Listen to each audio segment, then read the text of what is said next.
அனைத்து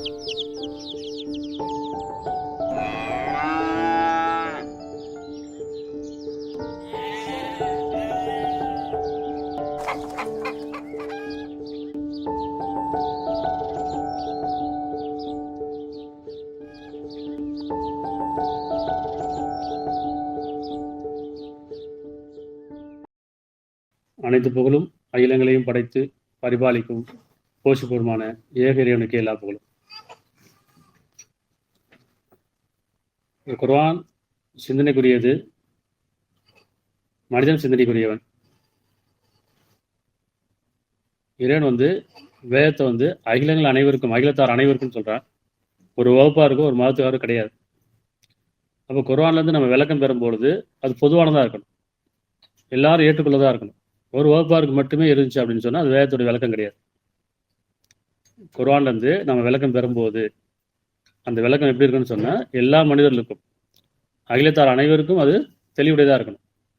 ஆனால் ஒரு வகுப்பாருக்கு மட்டும் ஒரு சடங்கு மட்டுமே இருந்துச்சு அப்படின்னு சொன்னால் அது வேதத்துடைய விளக்கம் கிடையாது. அதே மாதிரி குர்ஆன் இது அரபிலே இருக்குது அப்படின்னா அது அந்த மொழியில் அந்த மக்களுக்காக இறக்கப்பட்டது. ஒவ்வொரு மொழியில எளிதாக்கியிருக்கேங்கிறான். இன்னைக்கு நிறைய பேர் குர்ஆன் தமிழில் படிச்சுட்டு சொல்கிறாங்க, இப்போ நான் குர்ஆன் தமிழில் படிக்க ஆரம்பிச்சிட்டோம், சிந்தனை என்னன்னு புரிய ஆரம்பிக்குது, சிந்திக்க முடியுது. ஆனால் இவ்வளோ நம்ம அப்படி படிக்கலையே, விளங்கலையே, வெறும் சடங்கை ஓதிக்கிட்டு தான் இருக்கும், அதில் புண்ணியம் நினச்சிட்டு இருந்தோம் அப்படின்னு சொல்லிட்டு இருக்காங்க. ஆனால் இன்னைக்கு குர்ஆனை தமிழில் பரவாயில்ல படிக்க ஆரம்பிச்சிட்டாங்க, சிந்திக்க ஆரம்பிச்சிட்டாங்க.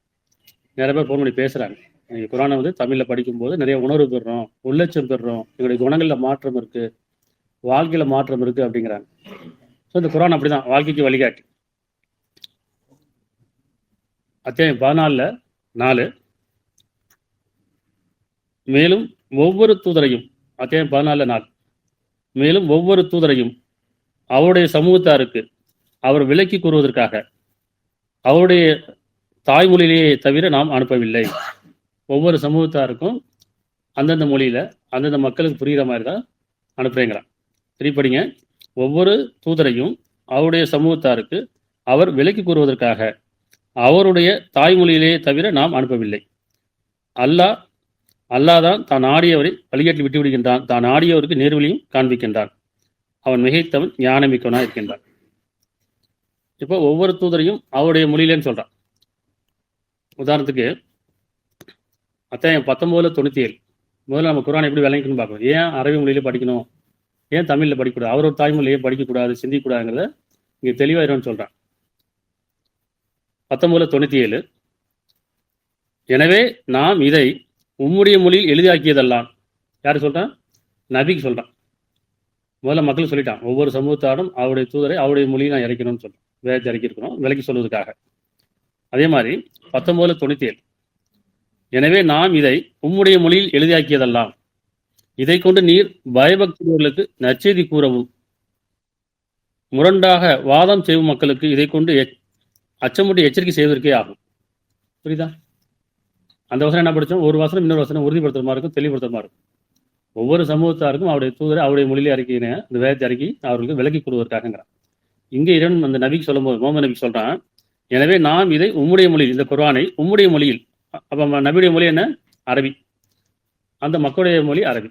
அப்போ அந்த மக்களுக்கு அரபியில தான் அவங்க சொல்லி ஆகணும், வேற மொழியை சொல்லி தான் அவங்க விளங்கி இருக்காது, புரிஞ்சிருக்காது. அதுவும் வசனம் இருக்கு, குர்ஆன்ல இருக்கு. இவர் அரபியராக இருந்துக்கூடாதா, அரபியராக இருந்தால் இவங்க சொல்றது எங்களுக்கு புரிஞ்சிருக்குமே அப்படின்னு கேட்பாங்க. அப்படிங்கிறத தான் அரபி அல்லாத ஒரு மொழி இறக்குதுன்னு சொன்னால் அவங்க அப்படி கேட்பாங்க. அதனால் அவங்களுடைய மொழி நான் எழுதியா இருக்கேங்கிறேன்.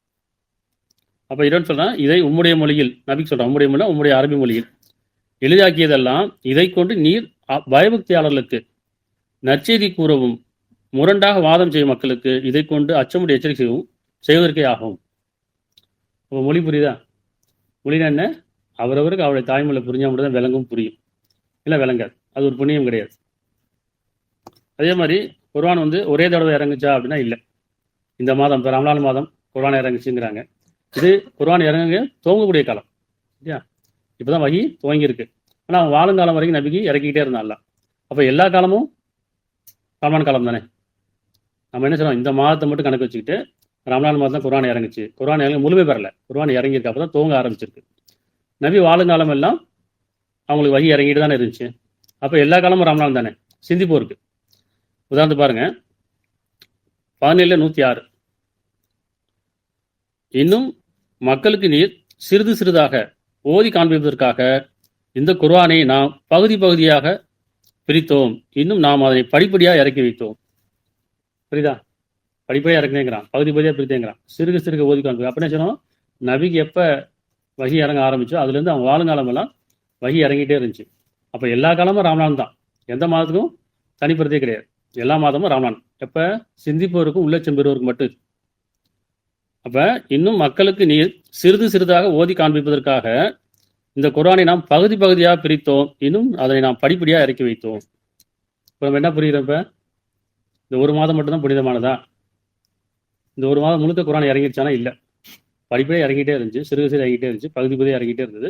வாழுங்காலம் வரைக்கும் வேதம் இறங்கிட்டு தான் இருந்தது. இப்போ யார் சிந்தித்து உணர்றாங்களோ அவங்களுக்கு தான் ரமலான். சிந்திக்காமல் உணராமல் ரமலான் கிடையாது, நோம்பும் கிடையாது. இது சிந்திக்கிறது மட்டும்தான்.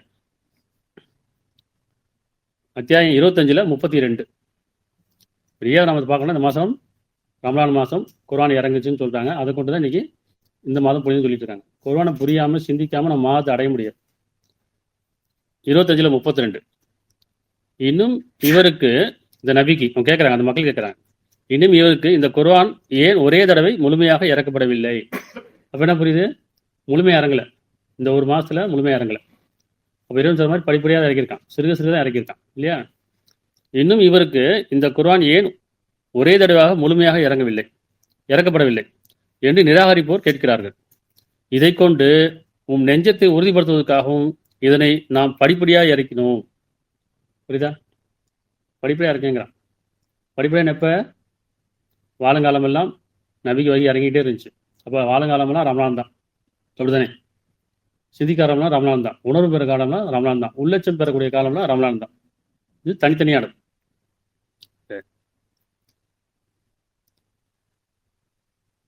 25:73. ஒவ்வொரு வசனமும் எழுதி வச்சுக்கோங்க. அதுக்குடைய முன்னாடி வசனம் பின்னாடி வசனம் படிச்சுங்க. இது சிந்திப்பவருக்கு மட்டும்தான், அப்படியே ஓதிக்கிட்டே போனால் புண்ணியம் கிடையாது. 25:73.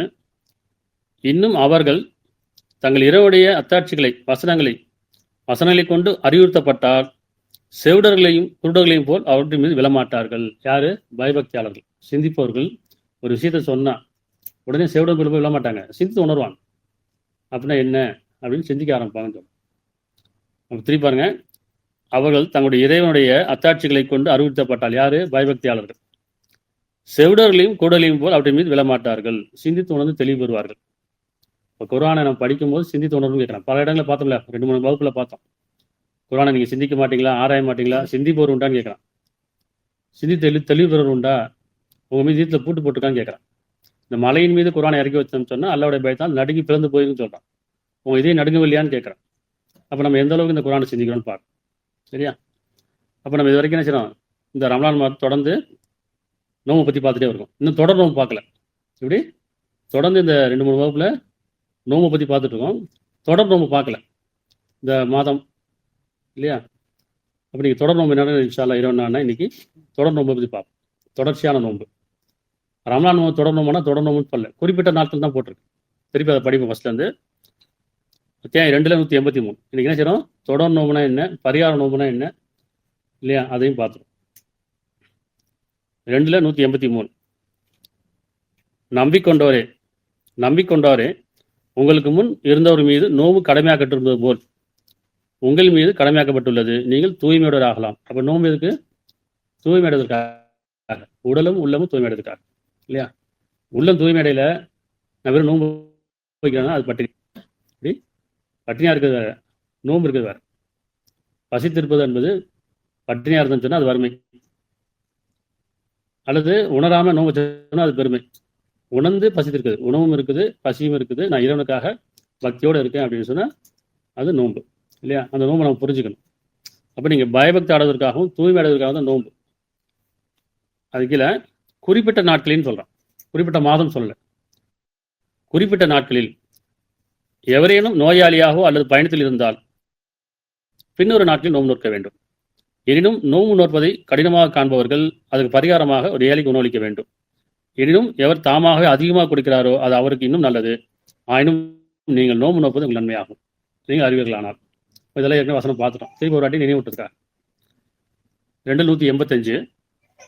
ரமலான் எத்தேது என்றால், ரமலான் மாதம் போட்டிருக்காங்க, காலம் போட்டிருக்காங்க. அது எத்தேது என்றால் அதில் தான் மனிதர்களுக்கு வழிகாட்டியாகும், அப்படியே வாழ்க்கைக்கு வழிகாட்டி என்றால் இம்மைக்கு மறுமைக்கானது. நம்ம எந்த ஒரு செயல் செஞ்சாலும் அது இம்மைக்கு மறுமைக்காக இருக்கணும். இம்மைக்கு மட்டுமே இருந்துச்சுன்னா நஷ்ட வழியாயிரும். நம்முடைய செயலாகட்டும், நம்முடைய பக்தி ஆகட்டும், நம்முடைய சடங்காகட்டும், எல்லாமே இம்மைக்கு மட்டும் இருந்துன்னு சொன்னால் அது நஷ்ட வழியாயிரும். மறுமைக்கும் சேர்ந்திருக்கும். அப்ப வாழ்க்கைக்கு வழிகாட்டியாகும், தெளிவான சான்றுகளை கொண்டதாகும், பிரித்தறிப்பதுமான குர்ஆன் இறக்கி அருளப்பட்டது. ஆகவே உங்களில் எவர் அக்காலத்தை அடைகிறாரோ, என்ன புரியுதா? எந்த காலம்? சிந்தனைக்குரிய காலம், தெளிவு பெறக்கூடிய காலம், உணர்வு பெறக்கூடிய காலம், உள்ளட்சி பெறக்கூடிய காலம், தூய்மை அடையக்கூடிய காலம். இதெல்லாம் யார் அடைகிறாங்களோ அவங்க தான் நோம்பு நோக்கணும். நான் சிந்திக்கல, உணரல, தெளிவடையில, என்னுடைய குணநலங்கள் மாறல, உள்ளட்சம் வரல, பயபக்தி வரல அப்படின்னா நோம்பு கிடையாது. அது ரமலான் மாதம் கிடையாது. ரமலான் மாதம் இருந்தாலும் அந்த மாதம் கிடையாது. இப்போ யாருக்கு ரமலான் அப்படின்னு சொன்னா, அல்ல சொன்னா, எவர் அக்காலத்தை அடைகிறாரோ, எப்படி அடைகிறது? சிந்தித்து தெளிவு பெறுகிறார்களோ, உணர்வு பெறுகிறார்களோ, உள்ளட்சம் பெறுகிறார்களோ, நற்செயல் புரிகிறார்களோ, இப்படி அவர்கள் தான் நோன்பு நோக்க வேண்டும். எனினும் எவர் நோயாளியாகவோ அல்லது பயணத்திலோ இருக்கிறாரோ பின்வரும் நாட்களில் நோன்பு நோக்க வேண்டும். அல்லாஹ் உங்களுக்கு லேசானதை நாடுகிறானே தவிர உங்களுக்கு சிரமத்தை நாடவில்லை. எது சிரமம், எது லேசு? நம்மளே சிந்திக்கிறோம். இன்னைக்கு நம்ம பார்க்குற வசனங்கள் எல்லாமே நாம பிறகு சொல்றது கிடையாது. நாம அதில் எங்க இருக்கோம்? தனித்தனியா. ஏன்னா இறைவன் தனித்தே படைத்தான், தனித்தே கைப்பற்றப்படும். நம்ம கூட யாரும் வரப்போறதில்லை, நாம யார் கூடயும் போக போறதில்லை. இப்படிதானே? நம்ம யாரெல்லாம் பின்பற்றணுமோ அவங்க வந்து நமக்கு சேவை செய்ய மாட்டாங்க, நாம் அவங்க கூட போக முடியாது, அவங்க நம்ம கூட வரமாட்டாங்க. இது தனித்தனியானது. இந்த உலகத்தில் நம்ம வாழுங்காலம் எல்லாம் தனித்தனியான நன்மையை தேடிக்கணும். தனித்தனியாக கைப்பற்றும் போது நம்ம நன்மையை நமக்கு பயன்படுமே தவிர யாருடைய சுவாசியை ஏற்றுக்கொள்ள மாட்டார். ஆனால் இன்னைக்கு படிக்கிற வசனம், ஒவ்வொரு வசனமும் அதில் நாம் எங்க இருக்கோம்னு பாருங்க. அல்லாஹ் உங்களுக்கு லேசாக்க நாடுகிறானே தவிர, இந்த மார்க்கம் லேசானது, எளிதானது, எளிமையானது. இந்த வாழ்க்கை, இந்த மார்க்கம் காட்டுற மார்க்கம், இந்த வேதத்தின் அடிப்படையில் வாழ்க்கை எப்படி இருக்குன்னு சொன்னா எளிமையா இருக்கும், ஆடம்பரமா இருக்காது, லேசா இருக்கும், கஷ்டமா இருக்காது, எளிதா இருக்கும். சரியா? அப்படிதான் இவன் படைச்சிருக்கான், அப்படிதான் வழிகாட்டான். லேசான நாடுகிறானே தவிர உங்களுக்கு சிரமத்தை அவன் நாடவில்லை. குறிப்பிட்ட நாட்கள் பூர்த்தி செய்யவும். குறிப்பிட்ட நாட்கள், குறிப்பிட்ட மாதம் இல்லை, குறிப்பிட்ட நாட்கள். ரமலானுங்கிறது ஒவ்வொருத்தரும் தனித்தனியானது. சிந்திக்கும் போது புரியும். உங்களுக்கு நேர்வழி காட்டியதற்காகவும், எதுக்காக நோன்பு? உங்களுக்கு நேர்வழி காட்டியதற்காகவும் அல்லாஹ்வின் மகத்துவத்தை நீங்கள் போற்றி நன்றி செலுத்துவதற்காகவே ஆகும். அல்லாஹ் உணராம, இறைவன் அறியாம, வேதம் புரியாம நோன்பு வைக்கிறது சடங்கு. அந்த நோன்பு வெறும் பட்னி தான், அதில் எந்த பிரயோஜனமும் கிடையாது. இந்த மாதம் நோன்பு வைக்கிற எத்தனை பேருக்கு குர்ஆன் புரியும்? வேதம் என்னைக்கு நம்ம புரிஞ்சிருக்கோமா? இறைவன் அறிஞ்சிருக்கிறோமா? இறைவனான்னு தெரியுமா? அல்லாஹ்னா சொல்லி கொடுத்துருக்காங்க. இஸ்லாமுடைய கடவுள் அல்லாஹ் இல்லையா? அப்படி சொல்லி கொடுத்தாங்க தவிர நாம இன்னும் உணரவே இல்லை. அல்லாஹ் உணராத வரைக்கும், இறைவனை வந்து உணராத வரைக்கும், வேதம் புரியாத வரைக்கும், தூதர் அறியாத வரைக்கும் நம்ம வைக்கிற நோன்பு, நம்ம செய்யற எந்த ஒரு செய்யும் அது சடங்கு தான். சரியா? சரி, இப்ப நம்ம இது வரைக்கும் தொடர்ந்து நோன்பு பத்தி பார்த்துருக்கோம். தொடர் நோன்பு பத்தி பார்ப்போம். அத்தியாயம் 296.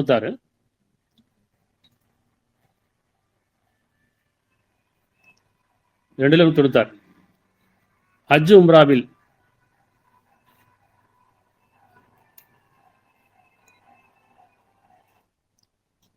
உம்ராவில் அல்லாஹ்வின் பொருத்தத்துக்கு ஏற்க செயல்படுங்கள். ஹஜ் அப்படிங்கிறது ஹாஜத். ஹஜ்ஜுங்கிறது ஹாஜத் தான் விருப்பம், அல்லாஹ்வுடைய விருப்பம்.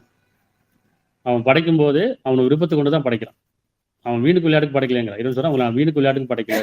அப்போ ஒரு நோக்கத்தோட படைக்கிறானா இல்லையா? நோக்கம்னா என்ன? விருப்பம். நாம கேட்டு இறைவன் படைக்கல, நம்மளை கேட்டும் படைக்கல. படைக்கும்போது நம்மளை கேட்டானா? அவங்கள படைக்கவான்னு கேட்டானா? ஆனா படைக்கணும், பெண்ணா படைக்கணும்னு கேட்டானா? இல்லை எப்படி படைக்கணும்னு கேட்டானா?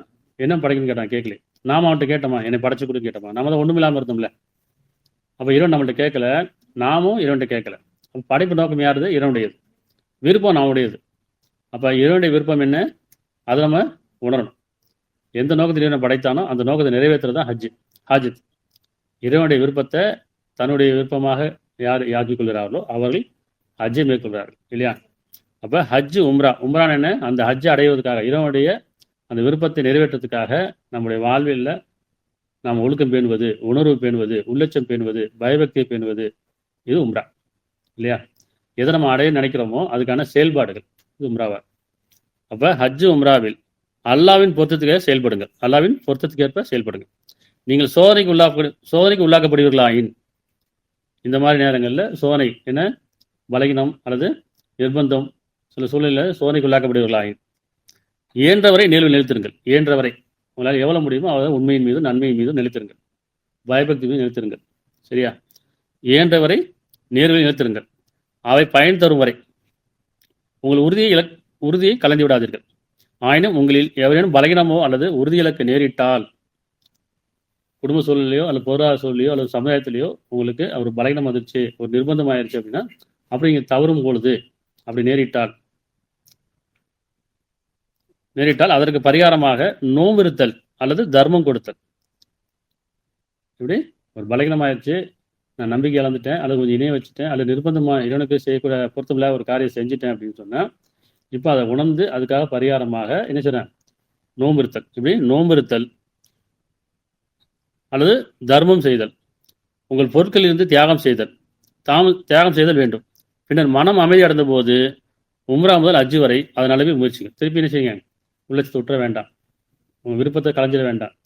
இறைவன் நிச்சயம் மன்னிப்பவன், கருணையாளன். ஆகவே மன்னிப்பு பரிகாரமாக நோன்பு வைங்க, இல்லை மற்றவங்க தர்மம் கொடுங்க, உங்கள் பொருட்களுக்கு வந்து செலவு செய்யுங்க. திருப்பி உங்களுடைய அந்த இறைவனுடைய விருப்பத்தை பின்பற்றி உங்களுடைய வாழ்க்கையை துவங்குங்கன்னு சொல்கிறேன். அதனால் தனக்கு எவ்வளோ முடியுமோ அந்த அளவுக்கு பொருட்களிலிருந்து தியாகம் செய்தல் வேண்டும். சாத்தியமில்லைமாயின், எப்படி உங்களால் அது சாத்தியமில்லாமாயின் ஹஜ்ஜின் காலத்தில் 3 நாட்களும் பின்னர் திருப்தி அடைந்தும் போது 7 நாட்களும் ஆக பூர்ணமாக 10 நோன்பு நோக்க வேண்டும். அந்த விருப்பத்தை அடையும் போது நான் தவறிட்டேன்னு சொன்னேன், அந்த நேரத்தில் ஒரு 3 நாட்களும் அந்த தவறு உணர்ந்ததுக்கு அப்புறமேலு அந்த ஹாஜத்தை நிறைவேற்றும் போது உங்களுக்கு 7 நாட்களும் 10 நாட்கள் நோன்பு நோக்க வேண்டும். இது எவருடைய இதயம் தூய்மையான இல்லத்தின்பால் இல்லையோ, மற்ற மொழிபெயர்கள் எப்படி போடுவாங்க சொன்னால், யாரு இந்த அந்த மக்காவின் நகரம்பால் இல்லையோன்னு போட்டிருப்பாங்க. இங்கன்னா யாருடைய உள்ளம் தூய்மையின்பால் இல்லத்தின்பால் இல்லையோ, அது உள்ளத்தின்பால் இல்லையோ அவருக்கே ஆகும். உள்ளம் நீங்கள் தவறும் போது, தூய்மை தவறும் போது, உள்ளச்சம் தவறும் போது தான் இந்த மொத்த நோம்பு. சரியா? ஆகவே அல்லாஹ்வை அஞ்சு கொள்ளுங்கள், நிச்சயமா அல்லாஹ் வேதனை கொடுப்பதில் கடுமையானவன் என்பதையும் அறிந்து கொள்ளுங்கள். இப்போ 10 நோன்பு இருக்கு, இந்த எண்ணிக்கையில் வருதா இல்லை இந்த நோன்பு? ஒரு 3 ஒரு 7 10 நோன்பு வருது. திருப்பி ஒரு 3 நோன்பு வரும் சத்தியத்தை முறிக்கும் போது, அதையும் பார்த்துடும்.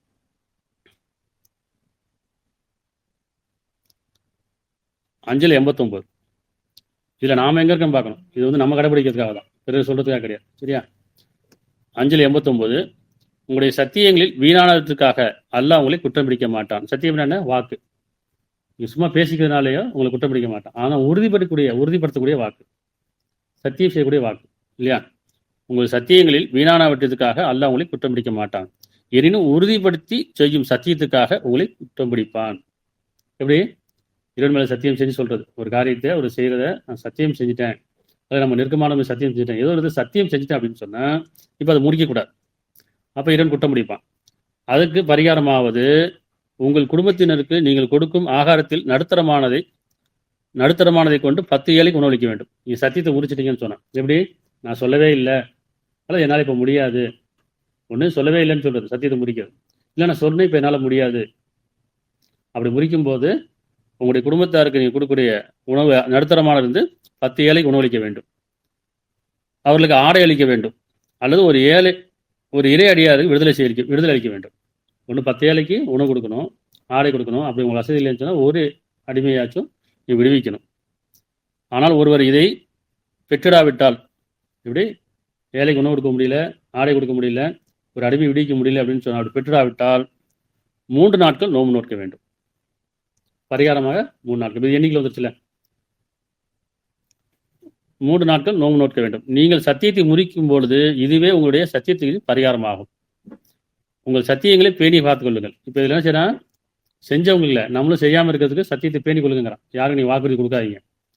அதனால வசனம் வருது இல்லையா, நீங்கள் யாருக்காவது வாக்குறுதி கொடுத்தா இறைவன் நாடினால் தவிர, இன்ஷால்லான்னு சொல்கிறாங்கல்ல, என்ன அர்த்தம்? எதையும் நாளை செய்வேன் என்று சொல்லாதீங்க. இறைவன் நாடினால் தவிர என்னால் முடியாதுன்னு சொல்லி பழகுங்க. உள்ளட்சத்தோடு சொல்லுங்கள்.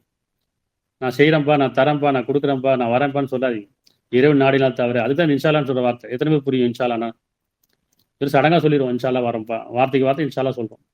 அங்கே இறைவன்கிட்ட பொறுப்பை படிச்சுட்டு இறைவன் நாடிலாம் தரேன், இறைவன் நாடிலாம் தவிர என்னால் வர முடியாது, அப்படியா? அதனால் வாக்குறுதி கொடுக்க வேண்டாம். அப்படி கொடுக்கும்போது பயந்துக்குன்னு சொல்கிறேன். எப்படி? அதை முறிக்கும் போது உங்களுக்கு ஏழைக்கு உணவு அளிக்கணும், ஆடை கொடுக்கணும், இல்லைன்னு சொன்னால் நோம்பு நோக்கணும் இல்லையா? அப்போ நீங்கள் சத்தியத்தை முறிக்கும் பொழுது இதுவே உங்கள் சத்தியங்களின் பரிகாரமாகும். உங்கள் சத்தியங்களை பேணி காத்துக் கொள்ளுங்கள். நீங்கள் அல்லாஹ்வுக்கு நன்றி செலுத்தும் பொருட்டு அவன் தன் அத்தாட்சியில் உங்களுக்கு இவ்வாறு விவரிக்கின்றான். இதில் நாம் எங்கே இருக்கோம்? நம்ம எத்தனை வாட்டி சத்தியத்தை முறிச்சிருப்போம்? நம்முடைய வாழ்க்கையில் எத்தனை சத்தியங்களை நம்ம வாக்குறுதி கொடுத்து தவறு விட்டுருப்போம் இல்லையா? அப்போ இந்த 3 நோம்பு நம்ம கடமையாக்குறதே இல்லையா?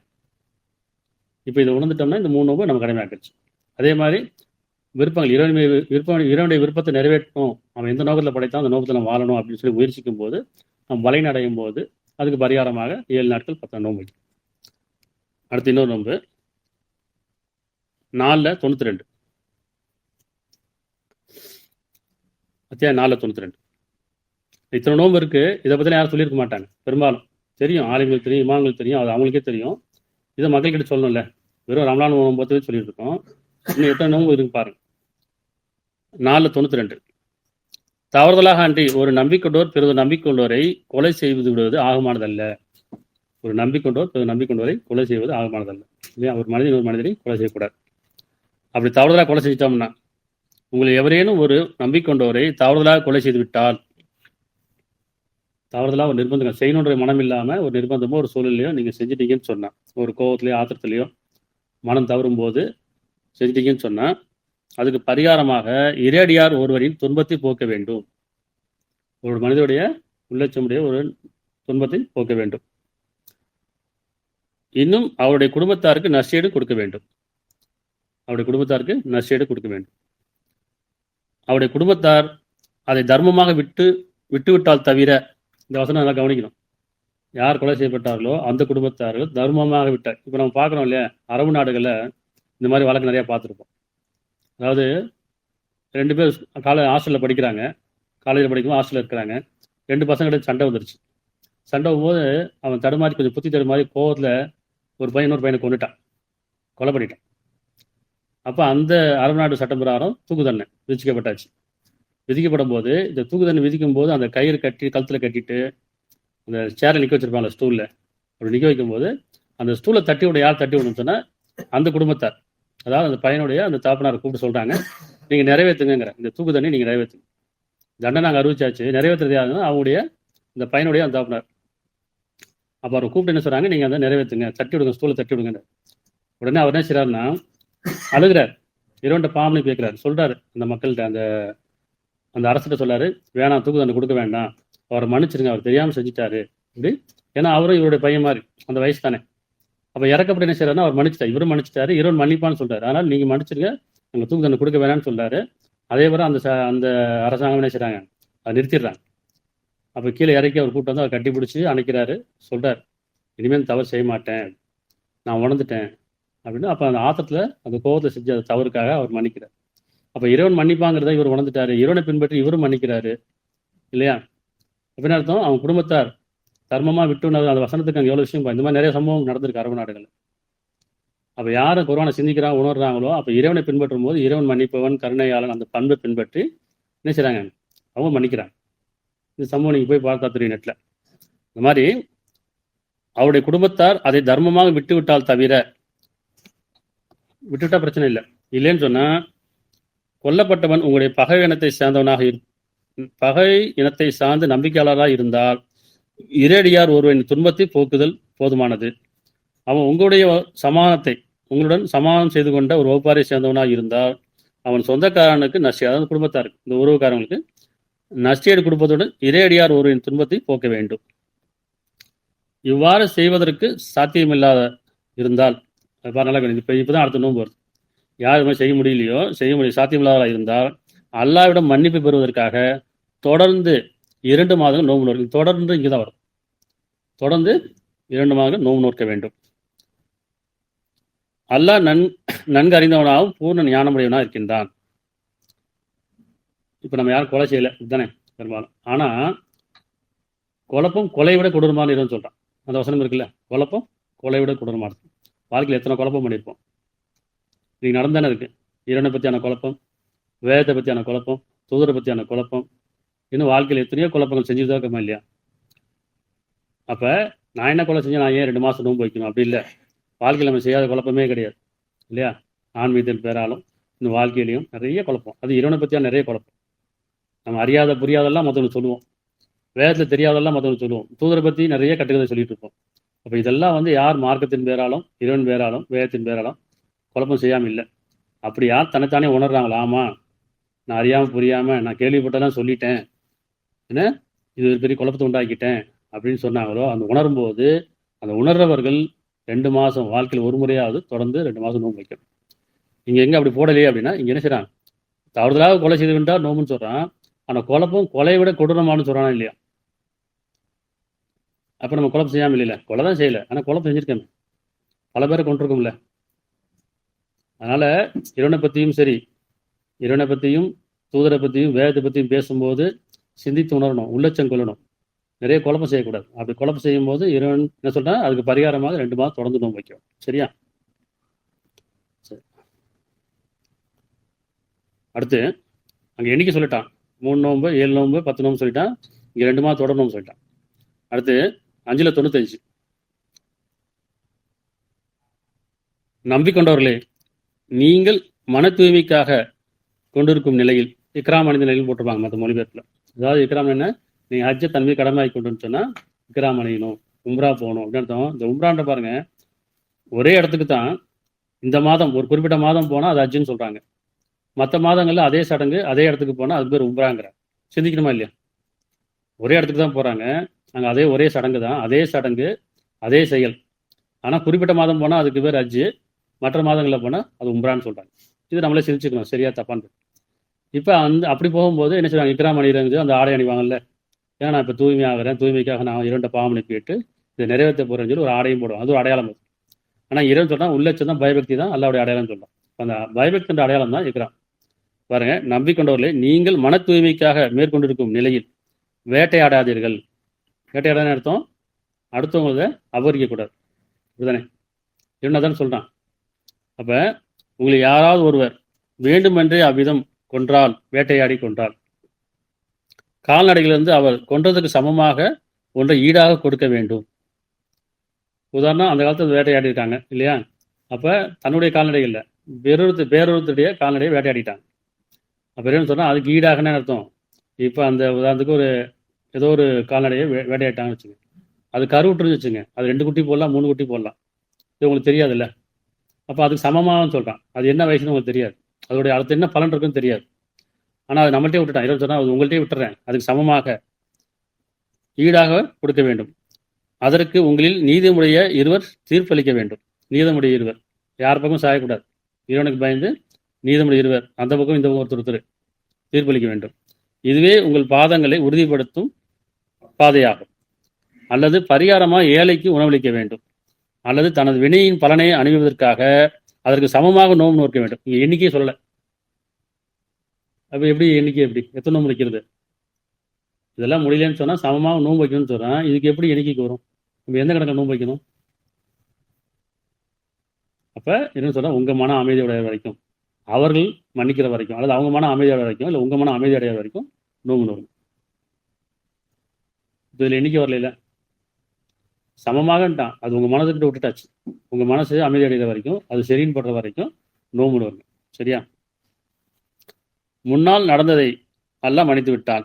எவர் மீண்டும் செய்கிறாரோ அல்லாஹ் அவரை வேதனை செய்வான். அல்லாஹ் மிகைத்தவன், உறுதியாக தண்டிப்போம். அப்போ அங்கே எண்ணிக்கை வந்துருச்சு. 3 நோன்பு 7 நோன்பு 10 நோன்பு 2 மாதம் தொடர் நோன்பு. இங்கே எண்ணிக்கையே சொல்லலை, அது உங்கள்கிட்ட விட்டுட்டேங்கிறான். உங்கள் மனம் அமைதி அடைகிற வரைக்கும், இல்லாத அவங்க மன்னிக்கிற வரைக்கும் நோன்பு நோக்கணும். சரியா? அடுத்து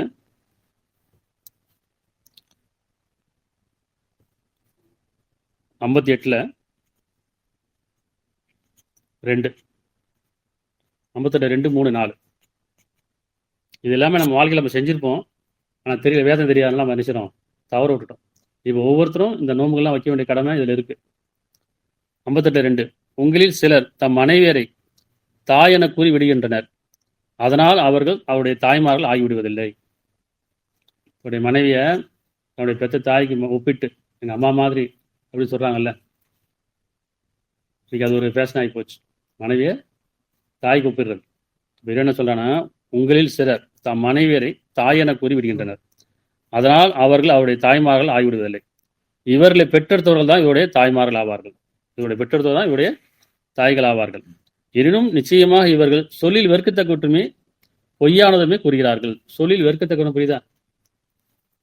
மனைவியை தாய்க்கு ஒப்பிடலாம், தாயை மனைவி ஒப்பிட முடியுமா? எவ்வளோ அருவருப்பாக இருக்கும் இல்லையா? மனைவி தாய்க்கு ஒப்பிடுறீங்களா? இல்லைன்னு சொல்கிறேன். அப்படியே தாயை மனைவிக்கு ஒப்பிட முடியுமா? முடியாது இல்லையா? அது எவ்வளோ அருவருப்பானதோ அந்த மாதிரி இதுவும் சொல்கிறேன். அதனால் எந்த வீட்லேயும் என்ன செய்யுது, மனைவியை தாய்க்கு ஒப்பிடவே கூடாது. அப்போ வெறுக்கத்தக்கவற்றும் பொய்யானவற்றுமே கூறுகிறார்கள். ஆனால் நிச்சயமா அல்லாஹ் மிக பொறுப்பவன், மிக மன்னிப்பவன். மேலும் எவர் தம் மனைவியரை தாய் என கூறி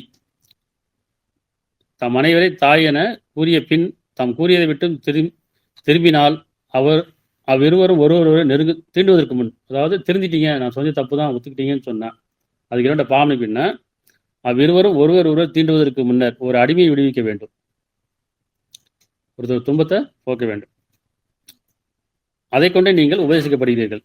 மேலும் அல்லாஹ் நீங்கள் செய்வவற்றை நன்கு அறிவியனா இருக்கின்றார். அதனால் மனைவியை தாய்க்கு ஒப்பிட்டீங்கன்னு சொன்னால் அதுக்கு பாவத்துக்காக மன்னிப்பு கேட்டு இரண்ட ஒரு அடிமை விடுங்க இல்லையா?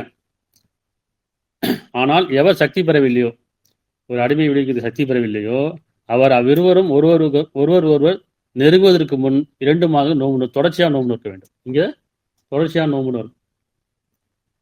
இப்போ நம்மள யாராவது செஞ்சிருந்தோம்னு சொன்னால், மனைவியை தாயின்னு சொல்லியிருந்தாலோ, குழப்பம் செஞ்சிருந்தாலோ, சத்தியத்தை முடிச்சிருந்தாலோ, இதெல்லாம் நம்ம மீது கடமையாக்கப்பட்டோம். இந்த நோம்புலாம் நம்ம மீது கடமையாக்கப்பட்டோம் இல்லையா? தனித்தனியாக உணரணும்.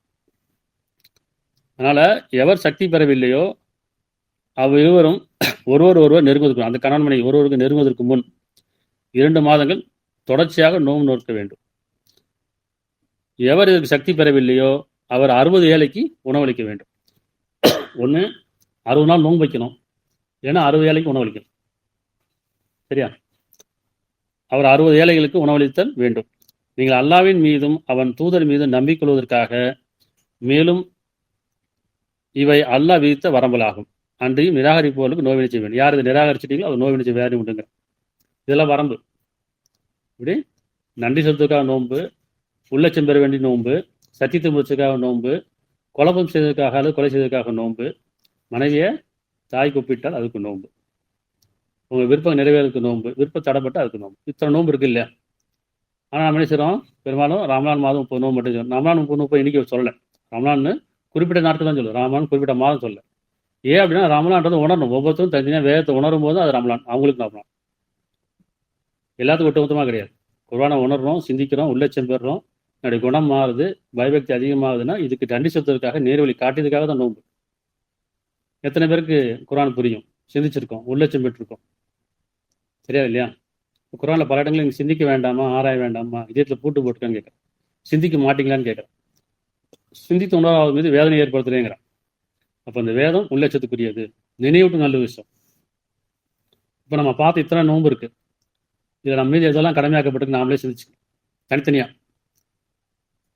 இப்படி நம்ம சத்தியத்தை முடிச்சிருக்கிறோமா, மனைவியை தாய்க்கு ஒப்பிட்டுருக்கோமா, குழப்பம் செஞ்சுருக்கோமா? பெரும்பாலும் குழப்பம் செஞ்சிருக்க இல்லாமல் இல்லை இல்லையா? இதெல்லாம் நம்மகிட்ட இருக்குது. குழப்பம் செஞ்சுருக்கோமா இல்லையா? வேதத்தின் பேராலும், தூதரின் பேராலும், இறைவன் பேராலும் நிறைய குழப்பம், மார்க்கத்தின் பேர் நிறைய குழப்பம் செஞ்சுருக்கோம். அப்போ அந்த குழப்பம் செஞ்சவருக்கு மீது என்ன கடமையாக்கு? 2 மாதம் தொடர்ந்து நோன்பு இருக்கு. அப்போ வாழ்நாள் ஒரு முறையாவது இந்த நோன்பு கடமையாக்கப்பட்டு. ஏன்னா இந்த உலகத்தை வாழுங்காலங்கள்லேயே உங்களுடைய பாத்துக்கு பரிகாரம் தேடிங்கிறான். இறந்ததுக்கப்புறம் பாவமடிப்பும் கிடையாது, பிரார்த்தனையும் கிடையாது. உயிரை கைப்பற்றும் போது அவனுடைய கணக்கு இங்கே தீர்க்கப்படும். அங்கே போய் பாவத்துக்கு மன்னிப்போ அல்லது பிரார்த்தனையோ கிடையாது. அதனால் நீங்கள் வாழுங்கால இத்தனை பரிகாரம் சொல்லிட்டான், இதெல்லாம் நீங்கள் கடைபிடிச்சிங்க. உங்கள் பாத்து இங்கேயே கழிச்சுக்குங்க, உங்கள் பாத்துக்காக இங்கேயே மன்னிப்பு கேட்டுக்குங்க, உணருங்க, சிந்திங்க, உங்களை உறுதிப்படுத்திக்குங்க. தூய்மையுடையவர்களாக ஆகும் பொருட்டு. நீங்கள் தூய்மையாளர் ஆனால் மட்டும்தான் உயிர் கைப்பற்றும். இரு சொன்னால் நம்பிக்கொண்டவர்களே விசுவாசம் உடையலான்ட்டு மரணத்தை விடாதீர்கள், நீங்கள் நஷ்டவாளி ஆகிடுவீங்க. வெறும் நம்பிக்கை தான் கொண்டிருக்கீங்க, உங்கள் நம்பிக்கைக்கும் உங்களோட செயலுக்கும் ரொம்ப தூரமாக இருக்கு. இப்போ விசுவாசம் உடைய ஆகிட்டீங்கன்னா, உண்மையோட ஆகிட்டீங்கன்னு சொன்னால் அவருடைய உயிரை இறைவன் கை என்ன சொல்கிறான், உங்களோட உயிரை கைப்பற்றும் போது வானவர் 16:32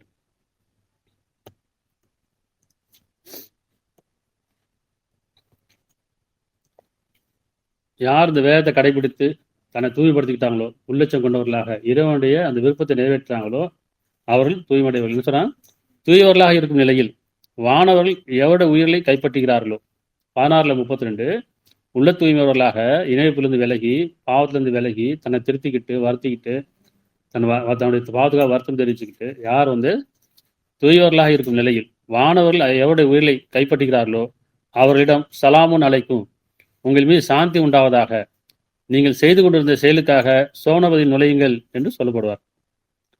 இப்படி சாந்தி அடைந்த மனைவி, அந்த வசனம் வருது இல்லையா, சாந்தி அடைந்த மனைவி உன் இறைவன்பால் மீள்வாயாக. எப்ப யார் வாழுங்காலங்களில் உள்ளச்சம் பெற்று நல்ல செயலை செய்து தன்னுடைய பாத்துக்கு பரிகாரம் செய்து பாத்துக்காக மன்னிப்பு கேட்டு இறைவன் சொன்னதெல்லாம் கடைபிடிச்சு இப்ப அவ உயிர் கைப்பற்றும் போது தூய்மையா, அந்த பாவம் இல்லாத நிலையில தூய்மையா இருக்கிற நிலையில கைப்பற்றப்படுதோ அவர்களுக்கு இறைவன் சொல்றான் இப்படி சலாமுன் அலைக்கும். அப்பதான் அந்த முஸ்லீம்ங்கிறது அப்பதான் தெரியும். அது வரைக்கும் நம்ம மூமின் தான், இப்படி நம்பிக்கையாளர் தான், விசுவாசம் தெரியல. நம்ம முஸ்லீம்ஸ் சொல்லிட்டு இருக்காங்களே, இப்ப தாங்களே பரிசுத்தாண்டு போய் பார்க்கலையாங்கிறான். அப்ப நம்ம நினைச்சிடும் இப்ராஹிம் நபி என்ன கேட்கறாங்க, எங்கள் இறைவனே எங்கள் இருவரையும் முஸ்லீமாக்குவாய் நபி கேட்கறாங்க. அப்ப நபிக்கு மேல ஒரு தகுதி தான் முஸ்லீம்ங்கிற அந்த தகுதி, அப்படித்தானே? நபி என்ன கேட்கறாங்க, எங்களை முஸ்லீமாக்குவாயாக, எங்கள் இருவரையும் முஸ்லீமாக்குவாய். அப்ப நம்ம இன்னைக்கு முஸ்லீம் நம்பிக்கை மேலே நம்ம இல்லையா? அப்போ ஒரு நபி நினைச்சாங்க இறைவன்ட்ட வந்து எங்கள் இறைவனை எங்கள் இருவரையும் முஸ்லீமாக்குன்னு பிரார்த்தனை பண்றாங்கன்னு சொன்னா அப்ப முஸ்லீம்ங்கிறது சாதாரண விஷயம் கிடையாது. அப்ப யாரு உயிர் கைப்பற்றப்படுதோ அன்னைக்கு அவருக்கு தான் தெரியும் நம்ம முஸ்லீமா காப்பிறாங்க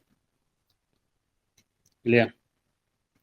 எனக்கு கூட சாந்தி அடைந்த மனைமே உன்னுடைய இறைவன்பால் திருப்தி அடைந்த நிலையிலும் அவன் உண்மை திருப்தி அடைந்த நிலையிலும் மீள்வாயாக, என் நல்லடியாருடன் சேர்ந்து கொள்வாயாக, மேலும் என் சொர்க்கத்தில் பிரவேசிப்பாயாக. 89 27 இருந்து 30 வரைக்கும் இறுதி நிலை இப்படிதான் இருக்கணும். ஒவ்வொருத்தருக்கும் இறுதி நிலை எப்படி இருக்கணும்? மனம் அமைதி அடைந்த நிலையில இறைவன் நம்மளபடி திருப்தி கொண்ட நிலையிலும் அவன் எந்த நோக்கத்தில் அவன் படைத்தானோ அதை நம்ம சிந்திக்கணும். இறைவன் ஒரு நோக்கத்தோட படைச்சிருக்கான், அவன் விருப்பத்தோட படைச்சிருக்கான், அதுதான் ஆஜத். நம்முடைய விருப்பம் எதுவா இருக்கணும்? இறைவனை திருப்திப்படுத்தணும். இறைவன் நம்மளை படைச்சிட்டான், எந்த நோக்கத்தில் படைத்தானோ நம்ம அந்த நோக்கத்தில் வாழும் பொழுது இறைவன் நம்மளை பற்றி திருப்தி கொள்றான். தன் அடியாரை பற்றி பிரதிநிதியை பற்றி அவன் திருப்தி கொள்ளும் பொழுது இதுதான் ஆஜத், அவனுடைய ஆஜத்தை நிறைவேற்றும். அப்ப இறைவனுடைய ஆஜத்தை அவன் நிறைவேற்றும் பொழுது என்ன சொல்றான்? சாந்தி அடைந்த மனைவி இறைவன் அழைக்கிறானா இல்லையா? சலாம் சொல்லி அழைக்கப்படுவார். உன்னுடைய இறைவன்பால் திருப்தி அடைந்த நிலையிலும் அவன் உண்மை திருப்தி அடைந்த இறைவன் நம்மை திருப்தி கொள்ளணும் படைச்சதுக்காக. நாமளும் இறைவனை திருப்தி கொள்ளணும். நம்மள அவன் படைச்சு கொடுத்துட்டான், அனைத்தையும் அகிலங்களையும் படைச்சு கொடுத்துட்டான், ஞானத்தை கொடுத்துட்டான், உறவு கொடுத்தான், உணர்வு கொடுத்துட்டான், நம்ம எல்லாத்தையும் கொடுத்தான். நன்றியுடமா இல்லையே, உள்ளச்சப்படுதலாம் இல்லையே, சடங்கு சம்பிரதாயம் பண்ணிட்டு இருக்கோம், தவிர பயபக்தி கிடையாது. அப்ப இறைவனும் அந்த மனிதனும் யார் இறைவனுக்கு பொருத்தம் வாழ்றாங்களோ 2 பேருக்கும் பொருந்தி கொள்ளும் நிலை வந்துச்சுன்னு சொன்னா அதுதான் ஒரு முஸ்லீமுக்கான அடையாளம் இல்லையா? இப்ப நம்ம இன்னைக்கு பார்த்தலன்னு தொடர்ந்து இந்த மாசம் தொடர்ந்து நோம்பு பார்த்தோம், தொடர்ச்சியான நோம்பு இந்த மாசத்துல பார்த்துருக்கோம். அப்ப இதில் நம்ம ஒவ்வொருத்தரும் தனியா படிச்சு சிந்திச்சு உணர்ந்து இதுல நாம எங்க இருக்கோம், நம்ம எதெல்லாம் கடைப்பிடிக்கணும்? சத்தியத்தை முடிச்சிருக்கோமா? அதுக்கு 3 நோம்பு நம்ம வைக்கணுமே. இறைவனுடைய விருப்பத்தை நிறைவேற்றும் போது நம்ம பலகீனம் இருந்துச்சா அதுக்கு 10 நோம்பு வைக்கணுமே.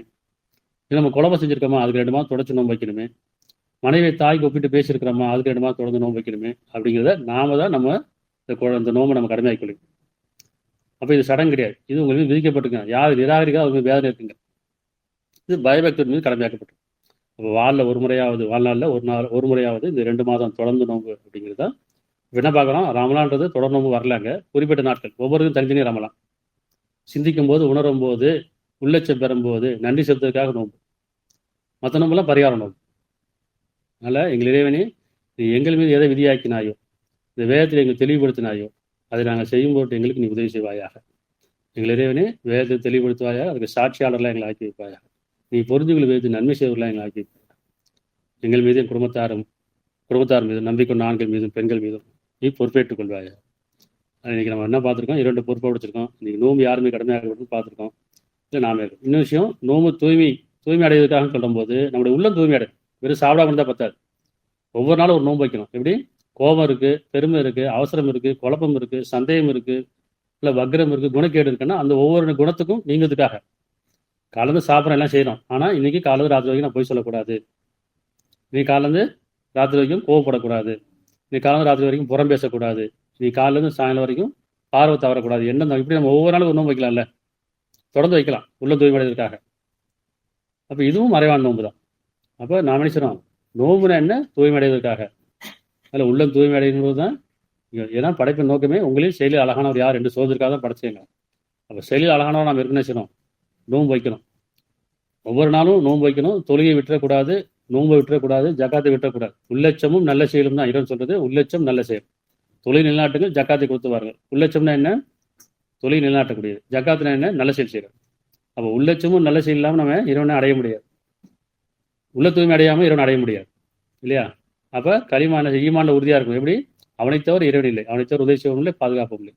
அப்போ ஒவ்வொன்றுமே நம்ம கடமையாக்கணும். நம்ம வேதம் படிக்கும்போது இதில் நான் எங்கே இருக்கேன், இது சாட்சியாக இருக்கு. உங்களை பற்றி உண்மை கூறும் நம்முடைய பதிவேடு இந்த வேதம்.